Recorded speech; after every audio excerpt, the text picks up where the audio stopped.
Woody predates Woody's Roundup.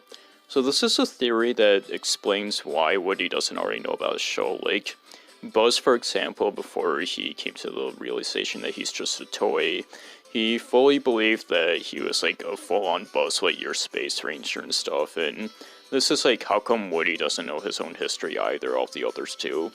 Well, it's thought that the show is actually based on the toy, and that the Woody toy came first, and Woody's an old doll, so this is why he was just made without the show existing yet, and why he doesn't know about it. Al's one-take commercial. So this is like a little like one-line detail that I didn't really notice or fully click onto more recently somehow, but you know, at the end, how Al's like crying, and he's like, "It's over, a book, and it's like, wait, why would they air that on commercial TV? It's clear that it wasn't a good take. Well, earlier in the movie, you hear Al like rushing around and talking on the phone, and he's like, yeah, we'll do it in one take, that's it. And, well, the commercial that we see at the end was that one take commercial that they had to go and air with. On-set Woody merch. So this is referring to during that scene where Woody's like playing with all the merchandise that was made for Woody's Roundup, and it's really fun to look at and stuff, and there's like the bubble blower and stuff like that in the record player.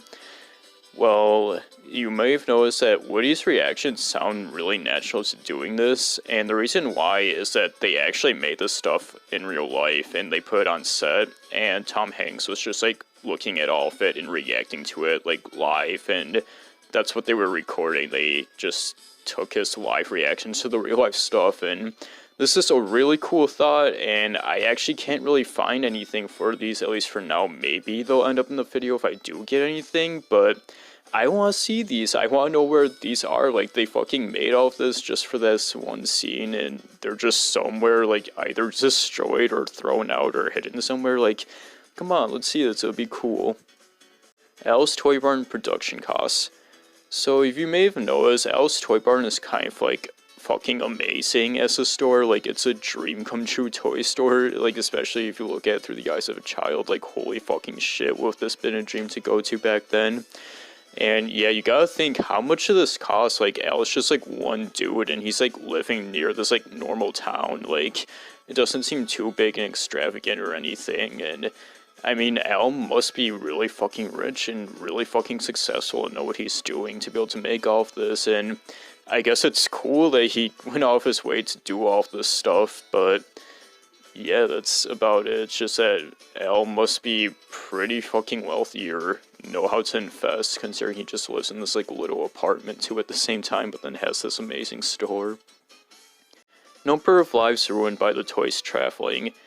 Okay, maybe lives ruined is a bit of an exaggeration, but this would still be pretty fucking bad even if they maybe eventually recover from it. But this is like referring to the crossing the street scene as well as the end where they're like messing with shit at the airports, because I mean, the road crossing scene, like, you see the repercussions afterwards. Like, you see cars crashed and like people like arguing and fighting with each other afterwards, and think about how much that would cost. I doubt everybody doesn't make an income like Al over here.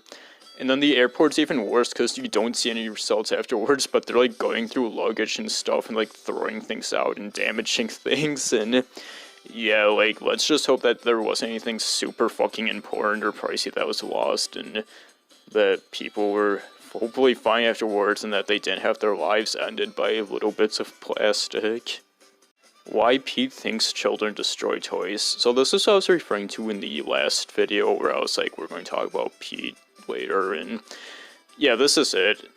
Like, the scene again at the airport where he's like, children destroy toys. I've always felt like super sad hearing about that. Like, I felt bad hearing it from Pete. Like, he does generally sound sincere, like in pain when he's saying that. And I guess think through Word of God, like, he eventually found a place that he enjoyed staying at. But you gotta think about why he thought this in the first place. Like, he was always in box, or at least pretended to be, implying he was like never sold or anything. So where exactly did he like get this idea from? Like, did he see like other toys, possibly toys he was friends with, get fucking like destroyed or killed right in front of him, at, like a la Commander Carl or something like that?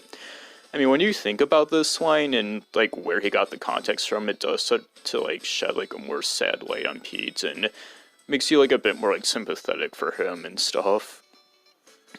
But yeah, that does it for the last like really kind of just like normal straightforward facts. So like, everything coming up next is like really like obscure thoughts and stuff that you really have to like think about the show personally and the movie personally to think about. Like it's gonna be like a lot of like personal ideas and stuff like that, so it's gonna get a lot more interesting, and I'll see you then.